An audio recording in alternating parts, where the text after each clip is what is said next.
Hola, buenos días a todos. El día de hoy vamos a hablar acerca de tomografía de coherencia óptica. Mi nombre es Verónica Zavala, R1 de oftalmología del Instituto Gao, junto con el doctor Martín Wong, F1 de retina, y la doctora Nina Paternostro, F2 de retina, y como adscrito el doctor Edgar Carvajal. Bueno, vamos a hablar primero un poquito de historia acerca de la tomografía de coherencia óptica. Primero, ¿qué es tomografía? Bueno, la tomografía es una técnica para obtener imágenes no invasivas a profundidad. Coherencia significa que la profundidad de una fuente de luz puede llegar hacia otra. Y óptica es el espectro que nosotros tenemos visibles. Entonces, la tomografía de coherencia óptica es la capacidad de obtener imágenes de forma no invasiva a estructuras oculares detalladas que están más a profundidad de nuestro ojo y la microvasculatura asociada en vivo con una alta resolución. En cuestión a la historia, en 1961 se empezaron a estudiar las primeras vasculaturas retinianas y ya en estas se empezaron a hacer angiografías. De aquí, las imágenes que se mostraban eran imágenes bidimensionales. Posterior a ello, en 1991 se hizo el primer OCT por Fujimoto y su equipo. Aquí empezaron con una evaluación de imágenes de microestructuras tisulares. Ya hacia el año del 2001 se creó el primer OCT, que es dominio de tiempo, el cual presentaba imágenes de 15 micros de resolución con una aceleración de 400 A-scans. Los A-scans se refieren, les voy a poner una fotito, son cortes que se van haciendo hacia el tejido que nosotros queramos. Entonces, un conjunto de A-scans nos va a formar un B-scan, ¿vale? Ya para el año 2006, se creó el OCT de dominio espectral, que ya en comparación del 2001, que eran 15 micras de aceleración por 400 A-scans, fueron 50,000 A-scans. Entonces, imagínense, ya fueron 50,000 cortecitos que se hicieron por segundo, y con una resolución de 3 a 10 micras. Y ya para el 2011 se hizo el OCT-A, que fueron imágenes en contraste de movimiento. Muy bien. Bueno, este es el primer artículo en el que se habló acerca del OCT. Fue en 1991.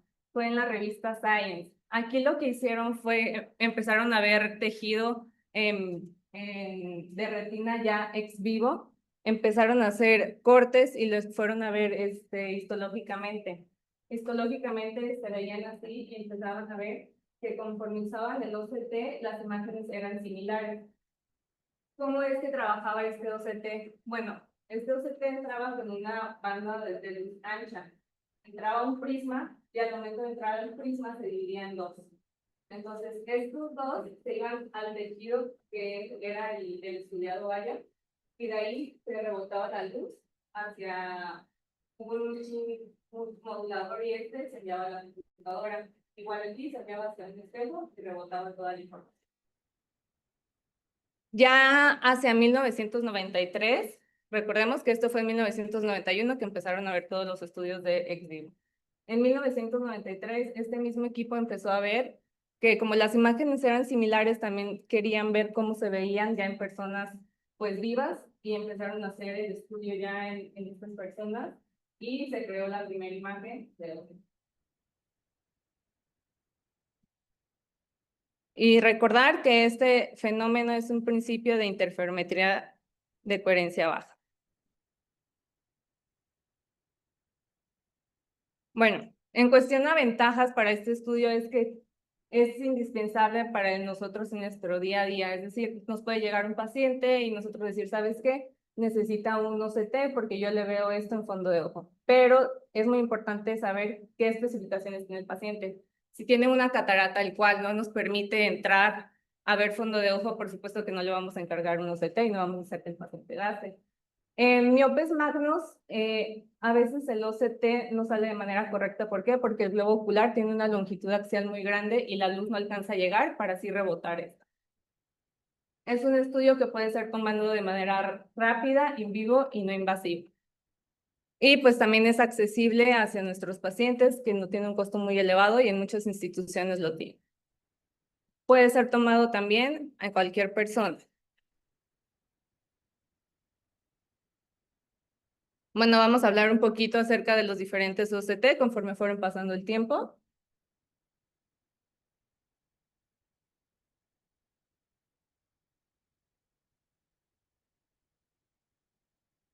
Ok. El OCT de dominio de tiempo. Estos fueron de los primeros que les comenté y eran los que tenían muy poquitos eye scans. La desventaja de este era que se tomaba más tiempo para tomar estos eye scans. Entonces se fue dejando poco a poco por la velocidad que tenía y los pocos eye scans que tenía. También el OCT, se me olvidó mencionarles, es que a partir de 1991 fue que se empezaron a crear también para otros tejidos, incluso hasta personas que les gustaba el arte lo empezaban a usar en sus pinturas para ver si se habían hecho alguna modificación o se habían pintado sobre ello. Ya el OCT de dominio espectral o Fourier. Este ya fue en el año de 2006. Aquí ya los science scans eran de 30,000 a 100,000. Entonces ya nos daban un poquito de más información, se veía un poquito más clara la retina, que era el tejido estudiado. Tenía un software que era un eye tracking ocular, el cual nos ayudaba a que el movimiento del ojo disminuyera para poder así tomar la imagen de mejor precisión. Y aquí tenemos una imagencita y se ven las partes de la retina que ahorita vamos a indagar un poquito más en ello.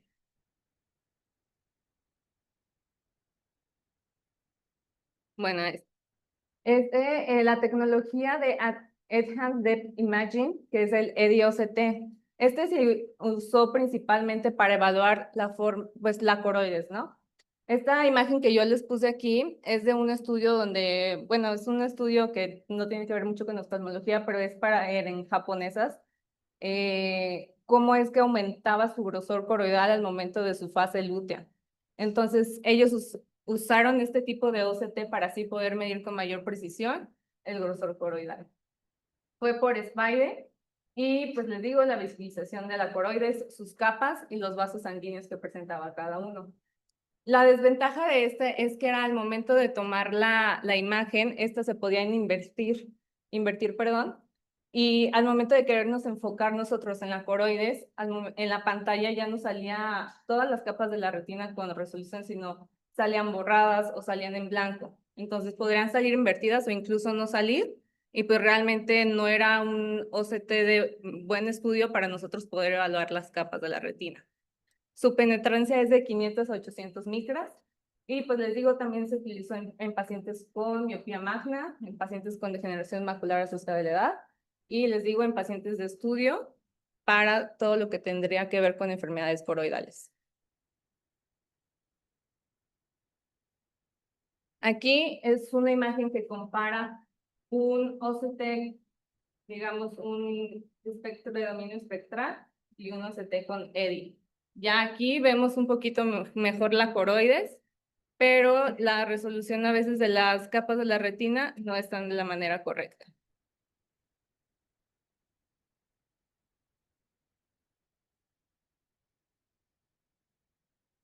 El OCT subsource. Este tiene una longitud de onda mayor y menor penetración. A comparación del OCT EDI que nosotros estábamos viendo, realmente aquí también se ve la coroides muy bien. Hay un perfil esclerocoideado con mayor claridad. Y pues realmente si necesitamos también medir la coroides, este se me hace un aparato muy bueno para así poder también evaluar las capas de la retina y además evaluar la coroides. Tiene un láser sincronable que funciona a 100,000 Hz con una longitud de onda en torno a 1 milímetro. Entonces, como les comentaba aquí también, el espesor coroidal es muy fiable.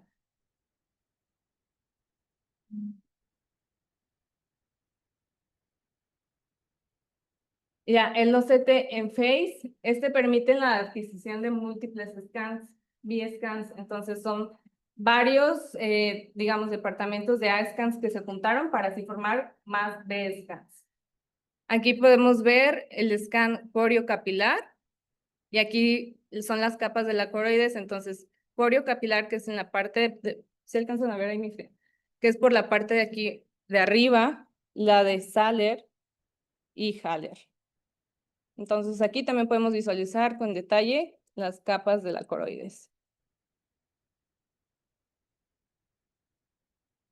Bueno, ya adentrándonos un poquito más en lo que nos compete para poder evaluar el OCT, vamos a recordar las capas de la retina. ¿Alguien que quiera decirme las capas de la retina?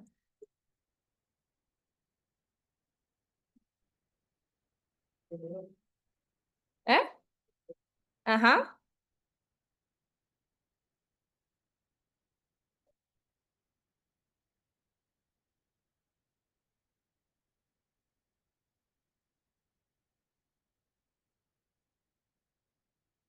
Ujú.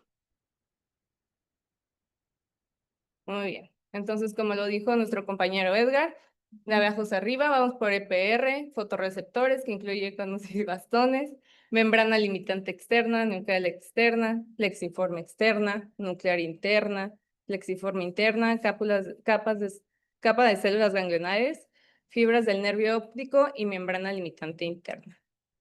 Y aquí les puse una imagen histológica de cómo es que se ve cada capa.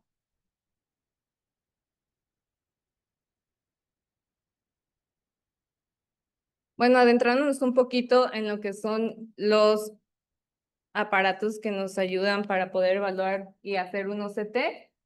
Estos los saqué de Ryan, son varios aparatos que tenemos aquí. Tenemos el 6, que es un Cirrus HD, tenemos el Canon, el Heidelberg Energy, el Nicker, el Optol y el Topcon. Aquí les puse varios ejemplos, les puse 3. Y nos hablan también aquí de los scans que nos genera cada uno, el algoritmo y la modalidad en cuanto a qué tipo de OCT es. Bueno, para nosotros poder hablar acerca del OCT tenemos que saber cómo es que nosotros vamos a describirlo. Aquí lo que nos importa es la reflectividad que tiene. Entonces vamos a hablar de una hiperreflectividad cuando podemos ver más blanco, hipo cuando se ve, digamos, más gris o incluso, sí, pues blanquito. Bueno, hiper pues, se ve más blanco, hipo como gris y normo es que no genera tanta reflejo brillante. Entonces, si definimos reflectividad, es la capacidad de un objeto para poder reflejar la luz o la radiación incidente. En cuanto a los patrones que nos va a dar un OCT, tenemos que saber qué capas nos van a dar este tipo de reflectividad. Entonces, hiperreflectividad nos va a dar la capa de fibras nerviosas, el EPR y la coriocapilar de la coroides. El patrón normoreflectivo nos lo va a dar la capa plexiforme interna y la externa. Y la capa hiporreflectividad, la capa de los fotorreceptores o las elipsoides.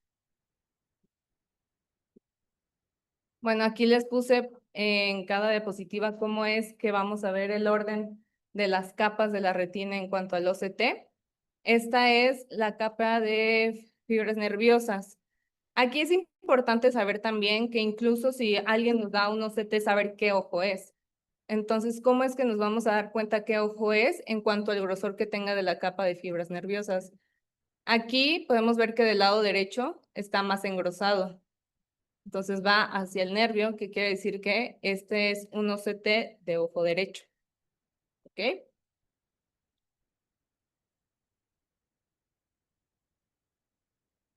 Por debajo de este vamos a encontrar la capa de células ganglionales. Aquí este que está marcado como rojito.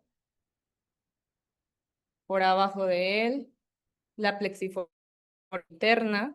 Entonces vamos capas de fibras nerviosas, células ganglionales, capa plexiforme interna, nuclear interna,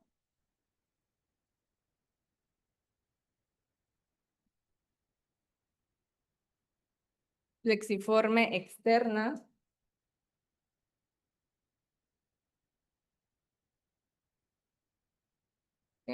nuclear interna,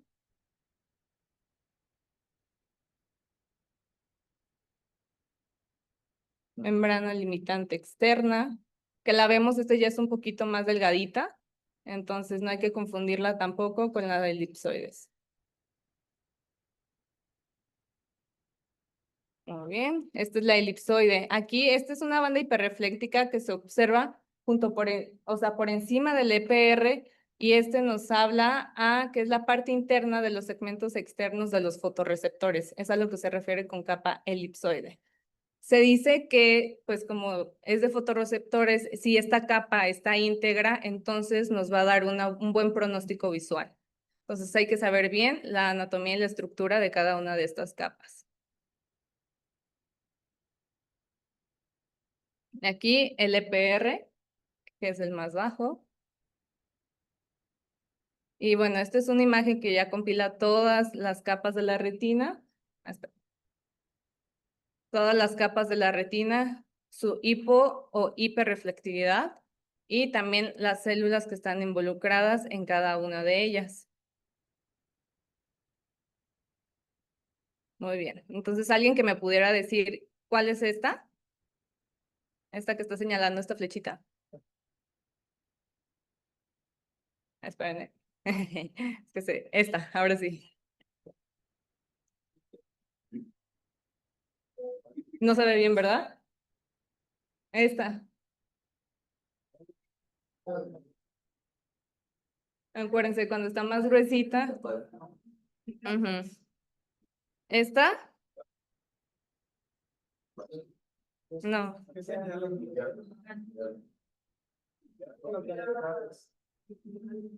¿Cuál? ¿Yo cuál?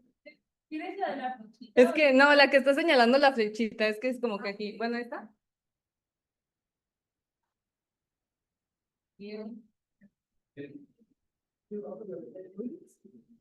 Pues yo la puse como si fuera para la coriocapilar, que es la que está más abajito. Muy bien. Entonces, aquí podemos ver también el OCT en cuestión de las capas de la coroides, que la de aquí arriba es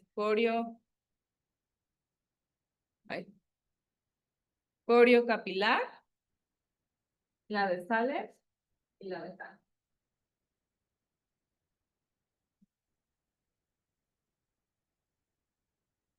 Muy bien. En cuestión de que si ya tenemos un OCT un poquito con más de profundidad, vamos a ver acerca de la coroides, la interfaz corioescleral y la esclera. Muy bien. Entonces vamos a hablar un poquito acerca de los trastornos de la interfase vitreoretiniana.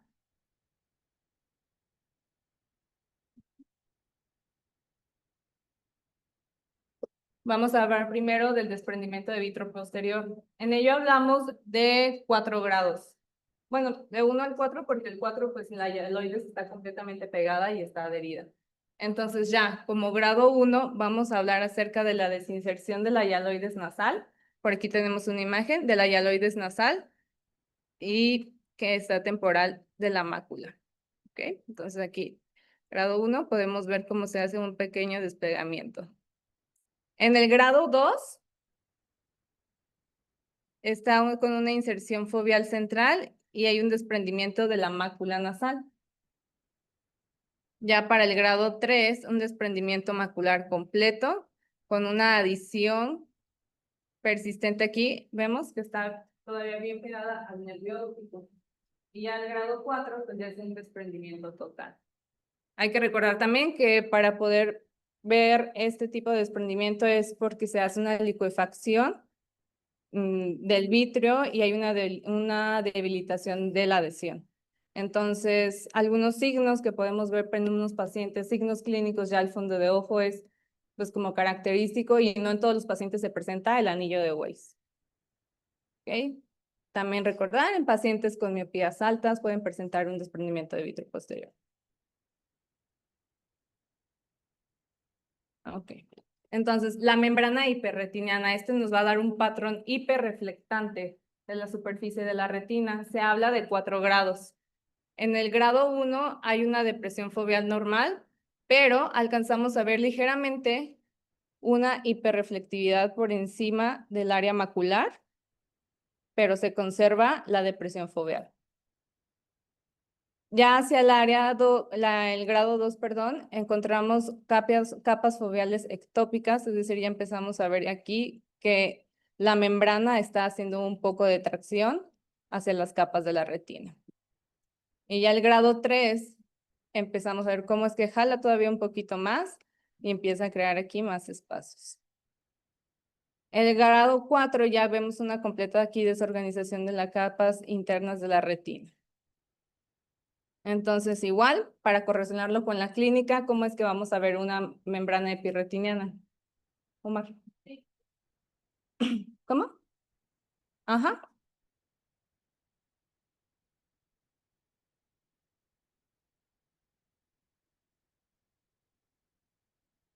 muy bien.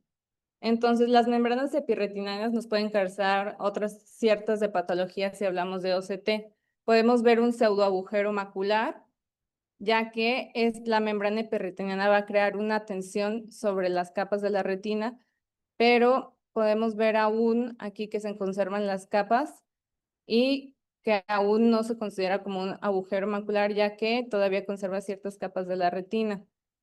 Podemos ver capas de fibras nerviosas y las células ganglionales se encuentran engrosadas. Muy bien. El agujero lamelar traccional. Aquí, en el artículo que nos enseñó la doctora, podemos ver que se crea una imagen importante que dicen que es como en forma de bigote. Y esto es de un OCT, entonces digamos que, bueno, no se ve específicamente como un bigote, pero podemos ver aquí cómo es que se va haciendo el agujero traccional. Aquí está la membrana epirretiniana que está haciendo tracción y nos está creando este agujero. ¿Okay? Las elipsoides están conservadas, entonces, pues vamos a ver también cómo es la agudeza de nuestro paciente para así poder evaluar un plan quirúrgico. Aquí, el signo de la bola de algodón. Este es como lo vemos aquí gráficamente. Este refleja una atracción significativa de la membrana epirretiniana ejercida sobre la membrana de fotorreceptores, lo que nos va a crear una protusión y un engrosamiento. Aquí podemos ver un engrosamiento puntual, que es este, y brillante sobre las capas. ¿Okay? Entonces va a ser también una zona hiperreflectiva, que es la membrana epirretiniana.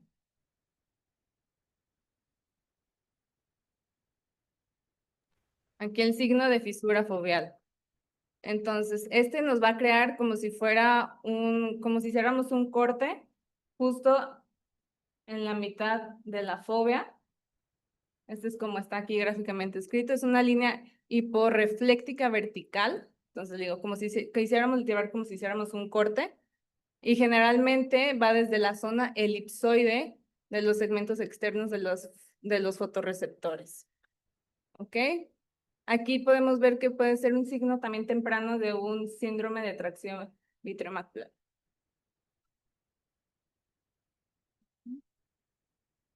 Tubulaciones,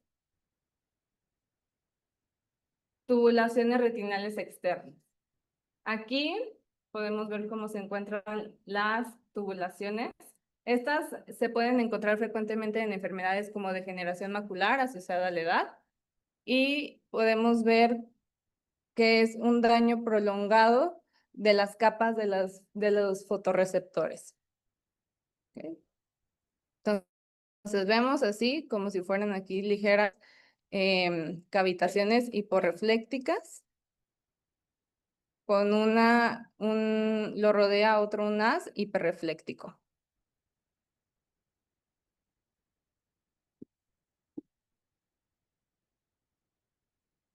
¿Ok? La hendidura precoroidal es un espacio hiporrefléctico entre la membrana de Bruch y el EPR. ¿Ok? Esta es gráficamente cómo se ve. Y aquí ya en un OCT, cómo es que lo estamos viendo. Entonces, este ocurre por también un desprendimiento del EPR que vemos que está por aquí arriba.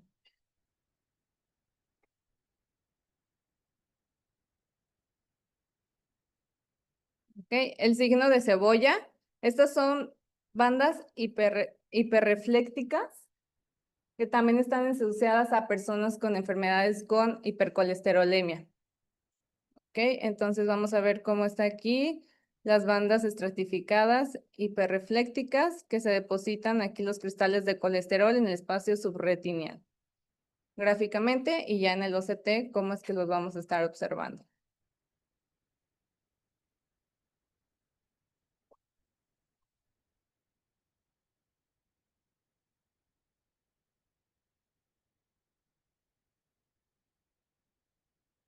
¿Ok? Signo de doble capa. Aquí el signo de doble capa, como podemos ver, este es gráficamente y este es como lo estamos viendo. Hay que recordar, aquí todavía está el EPR está íntegro a comparación de la hendidura precoroidal que vemos que está por aquí encima, ¿ok? Entonces hay que tener bien en cuenta siempre los patrones hiper e hiporreflécticos que tenemos al momento de querer dar un diagnóstico de OCT. Entonces aquí vemos la visualización que está entre la membrana, separada entre la membrana de Bruch y el EPR, creando líneas hiperreflécticas paralelas. ¿Ok?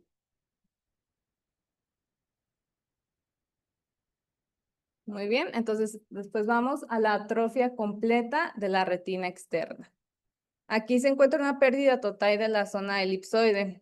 ¿Ok? Entonces si hablamos que hay pérdida total, no esperemos una buena agudeza visual de nuestro paciente al momento de hacer la clínica. Vamos a ver un adelgazamiento de la capa nuclear externa. Como aquí vemos, está un poquito más acercado. Vamos a perder la visualización de la capa nuclear externa. Y también es una retina que se encuentra muy adelgazada. Pero vemos también que el EPR, independientemente de que la zona elipsoide esté perdida, se encuentra íntegra. ¿Ok? Luego aquí vamos a ver las pseudodrusas reticulares, ¿ok? Aquí hablaban de que hay 3 estadios, la verdad solo encontré de este estadio 2 y 3, el cual vamos a ver que se encuentran depósitos de colesterol, ya sea en el estadio 2, que se encuentran este, entre el Bruch y EPR, podemos ver cómo se ven aquí más irregulares las pseudodrusas, y ya en tipo 3 es que avanza el colesterol un poquito más. Entonces se ve material hiperrefléctico entre la retina, entre el EPR y la capa elipsoide, perdón.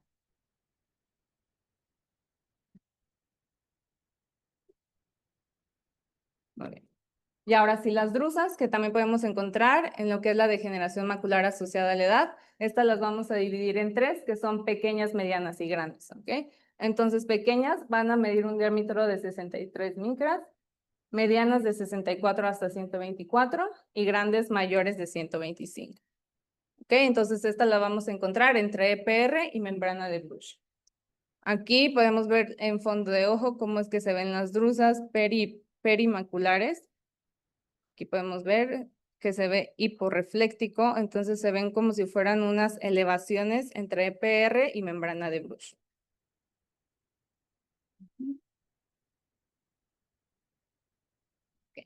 Este es el signo del platillo volador. Este se me hizo interesante porque muchas veces no hacemos una buena anamnesis de nuestros pacientes y pues no sabemos exactamente qué es lo que están tomando, qué es lo que están, digamos, aparte de oftalmológicamente, qué otras patologías tienen. Entonces, vamos a hablar y decir que este signo de platillo volador se encuentra en pacientes que sean tratados con hidroxicloroquina, ¿ok? Entonces, podemos ver cómo se ve el platillo volador, que es una depresión central con un borde elevado. Y pues les digo, estas maculopatías se encuentran en personas además que consuman hidroxicloroquina. Ujú. Ya retinopatía por inhibidores de MEK. Les digo, esto es en pacientes ya oncológicos que tomen algún tratamiento oncológico y pues normalmente nos enfocamos más en, si por ejemplo es un paciente oncológico, en tratar eso en lugar de también ver oftalmológicamente cómo está. Entonces altera la función del EPR y lo que hace un aumento de la permeabilidad. Entonces la barrera hematorretiniana externa va a estar fallando, por lo que se va a acumular líquido en estas membranas.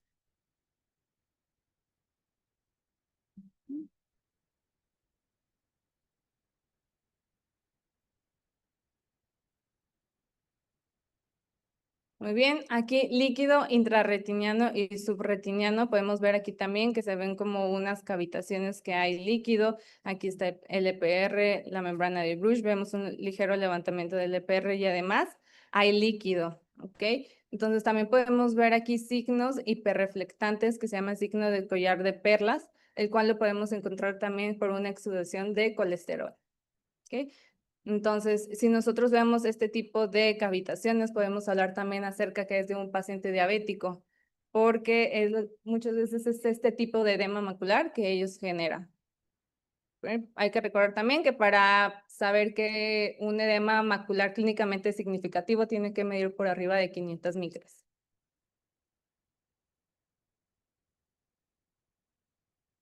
Bueno, DRIL. DRIL es otro como biomarcador que es la desorganización de las capas internas.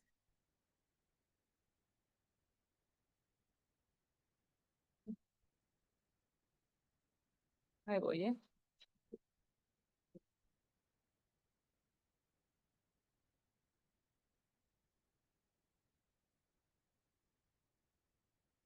Ya. De las capas internas de la retina, ¿ok? Entonces aquí les puse unas imágenes donde vemos la comparación acerca si hay drill o no hay drill. Aquí vemos que no hay drill, que la integridad de las capas de la retina se encuentra. Entonces aquí abajo podemos ver que sí hay drill, pero es ya de un edema macular que estaba resuelto, pero siguen sin poderse ver las estructuras correctas de las capas de la retina. Igual aquí y aquí. Muy bien. Entonces, aquí podemos ver también otro edema macular con drill, porque perdemos aquí, se hace un poco más de acercamiento acerca de las capas, es que no se encuentra en la diferenciación de las capas de la retina.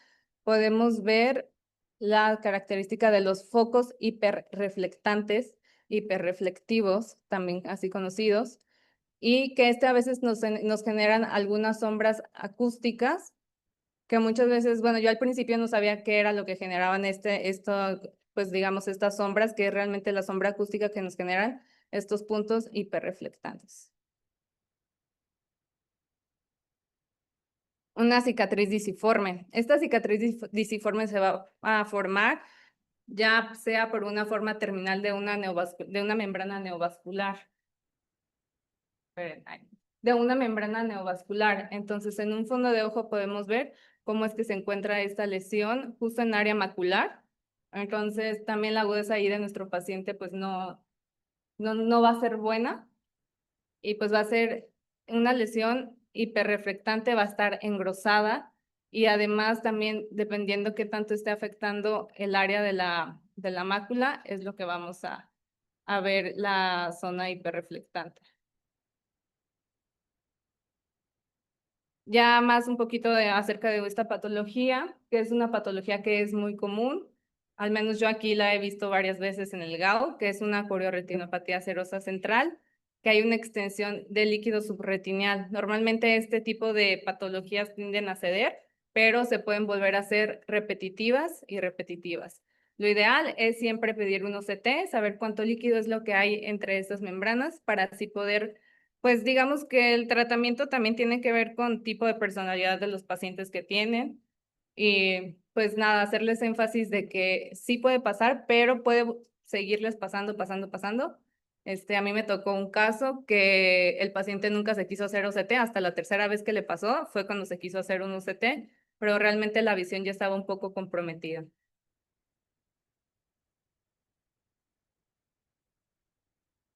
¿Ok? La oclusión de vena retiniana, ya entiendo como a patologías, nos puede causar quistes, entonces aquí vemos como si fueran, pues sí, quistes, zonas hiporreflectantes con un contorno hiperreflectante, que se pueden dividir en tres, pequeños, medianos y grandes. Pequeños por abajo de 250 micras, medianos de 250 a 400 micras y grandes por arriba de 400 micras. Entonces también les digo, correlacionar la clínica, más que nada también para hacer este tipo de indicaciones de OCT hay que saber ver bien el fondo de ojo y pues también con una oclusión de vena retiniana, ya sea central, pues podemos ver los famosos signos en hemorragias en llama, que es lo que nos puede dar ahí un dato característico. La oclusión de la arteria central de la retina. ¿Recuerdan clínicamente qué es lo que vemos en el fondo de ojo? Ajá, aquí podemos verlo. Entonces, aquí va a haber un aumento de la reflectividad y del grosor de las capas internas de la retina, ¿vale? Entonces, aquí podemos ver que está a 350 micras. Y en el OCT, ahí mismo en el OCT, podemos configurarlo para poder medir cuánto es las micras que equivale a nuestra retina. Y bueno, aquí les puse una imagen de un miope magno que al momento de hacer el OCT nos crea esta ligera como un domo, que aquí vemos que, perdón, que no se cambia. Bueno. Esta es una toma de OCT de un paciente con una miopía magna. Entonces aquí vemos como si fuera un domo. Vemos que hay un reflejo de la retina por un estafiloma posterior y vamos a ver el reflejo aquí también de la hialoides posterior, ¿sale? Entonces, cuando veamos pacientes que tiendan a tener este tipo de OCT, pues aseguremos que es un miope magno. Muy bien.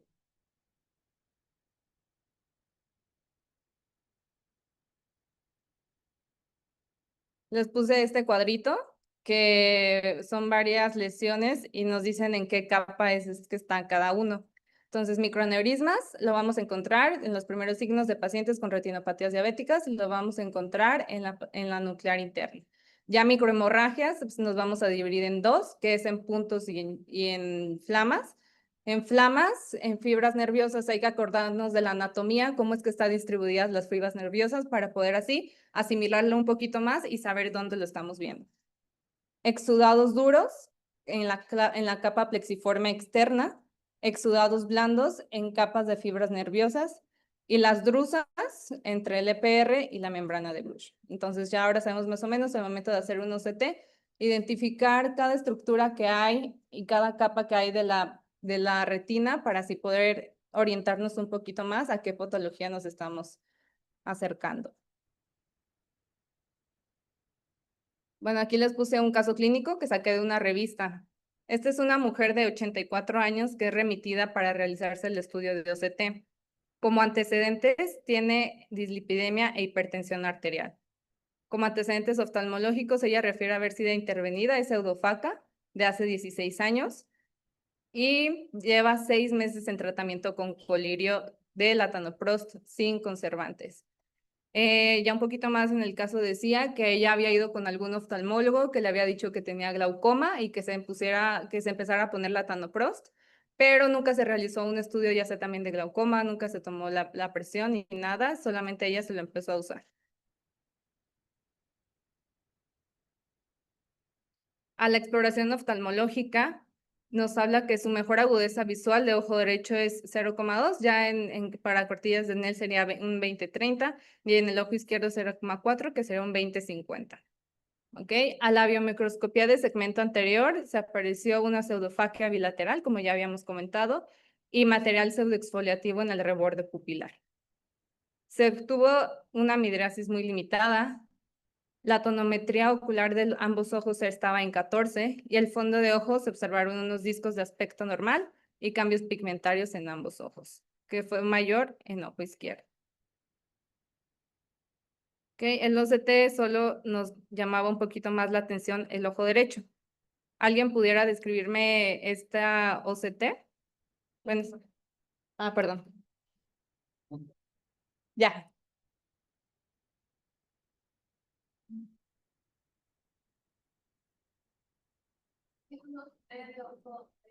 Ajá.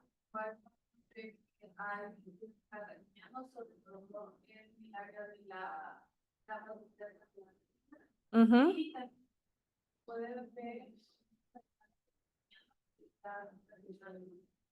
Ajá. ¿Algo más? ¿Alguien que quiera añadir algo?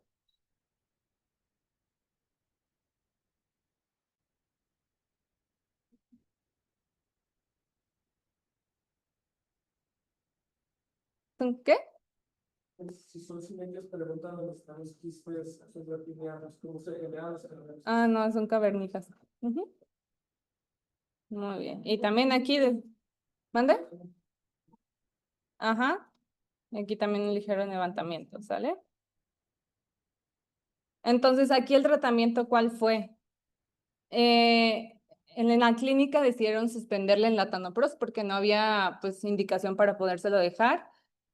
Y al momento de hacer la toma post retiro de tratamiento con latanoprost, encontramos ya esta foto, esperen, esta tomografía,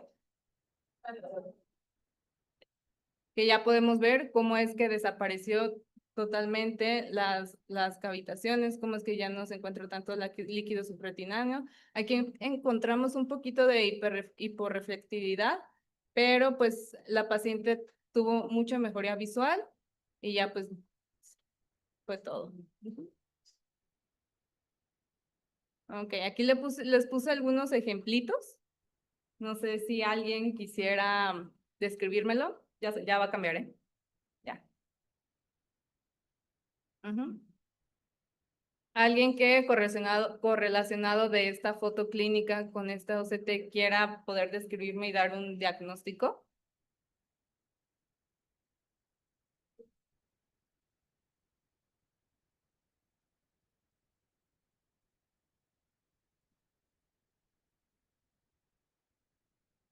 ¿Nadie?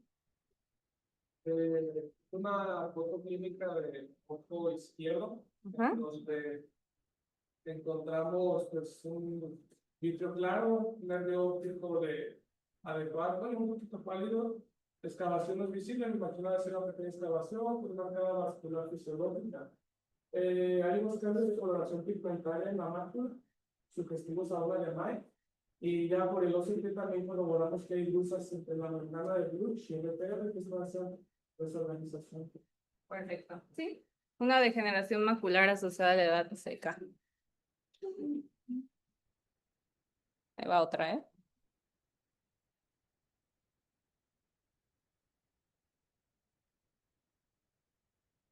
¿Alguien? ¿Eh? ¿Pero de qué es? Ajá. ¿Alguien quisiera de que describírmelo más así a detalle o no? O ya sí. ¿Sí?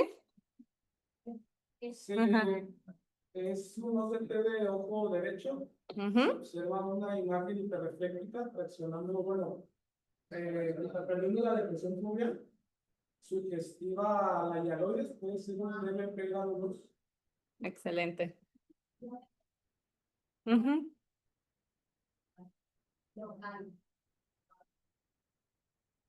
Muy bien. ¿Y está? No. No.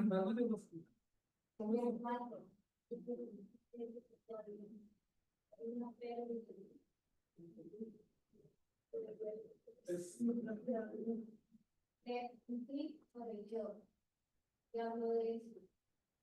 ¿No?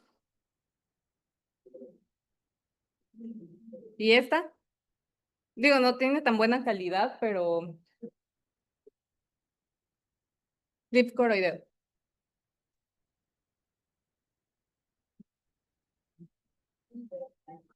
¿Alguien?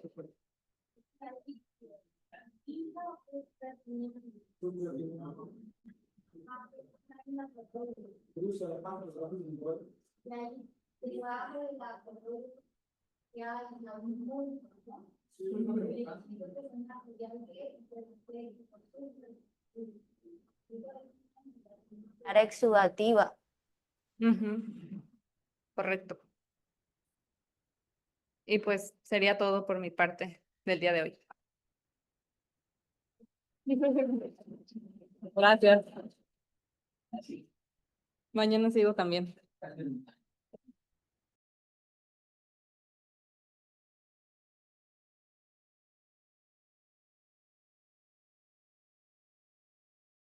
No, de bolita. o cotton ball.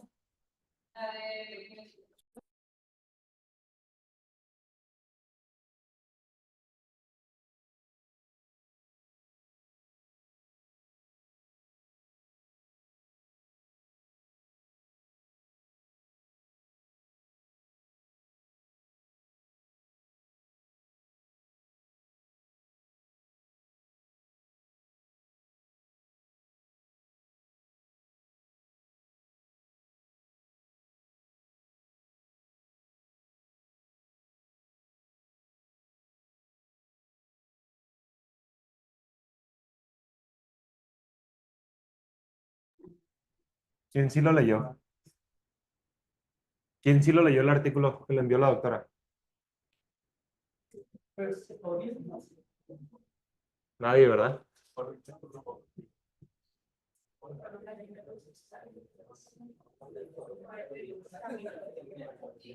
Se supone que cuando hay una afectación entre la zona elipsoide, ¿no?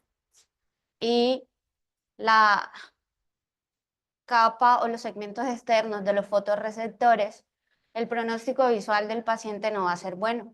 Por eso es un marcador de pobre pronóstico visual cuando hay la presencia de membrana epirretiniana. Aunque se opere ese paciente, el pronóstico visual de ese paciente no va a ser bueno. ¿Ok? Ahora sigue a la de edema macular diabético. Es la zona elipsoide.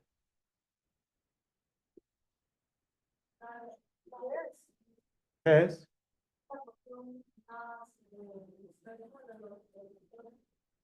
Amplía la imagen, por favor. Muy bien. Ella habló de la presencia de unos collaretes de lípidos, ¿no? Señálalos, por favor, Verónica. Ok. Cuando hay la presencia de esos collaretes, el artículo habla de un pronóstico visual. ¿Qué pronóstico visual tiene ese paciente? Oigan, no lo leyeron. Por eso a veces uno deja de apoyarlos en las clases, ¿ok? Porque siente que uno les envía las cosas para que estudien y no lo hacen. Vienen a recibir clases, pero no se motivan Literal, nomás vienen a recibir. y las cosas no son así. Yo les hablé al principio de que empezó el módulo de retina, que la parte importante es el autoaprendizaje. O sea, ustedes tienen que leer, porque no es solamente venir a recibir lo que cada expositor les da. Si en ustedes no hay el interés, pues realmente no sé qué vamos a hacer.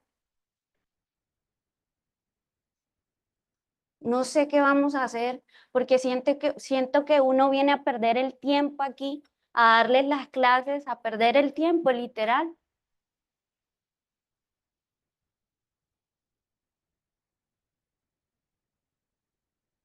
Entonces, motívense realmente. Si quieren aprender de retina, quieren hacer una subespecialidad en retina, hay que leer, hay que estudiar.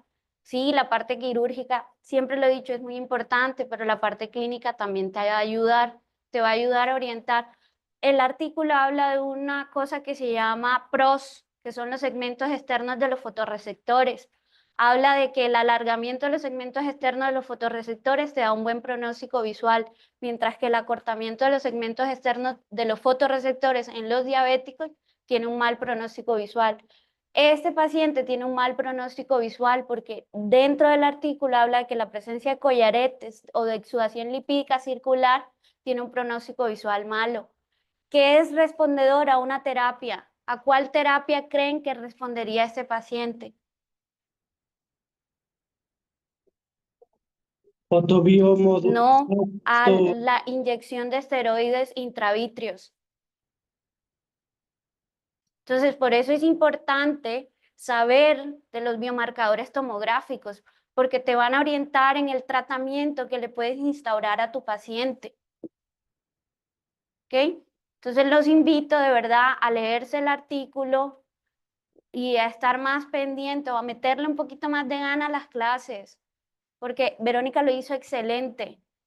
El artículo se lo envié hace 1 día y medio más o menos y lo hizo muy bien. Y yo les compartí el artículo en el grupo de residentes. No pueden decir que no fue compartido.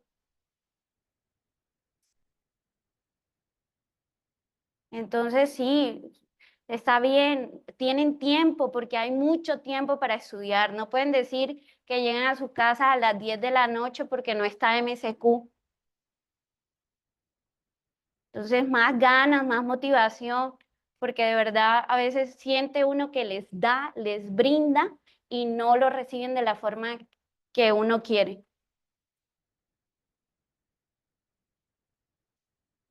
Muy bien, doctora, felicidades. Pues no. Felicitaciones, Verónica, lo hiciste muy bien. Tu charla fue muy buena.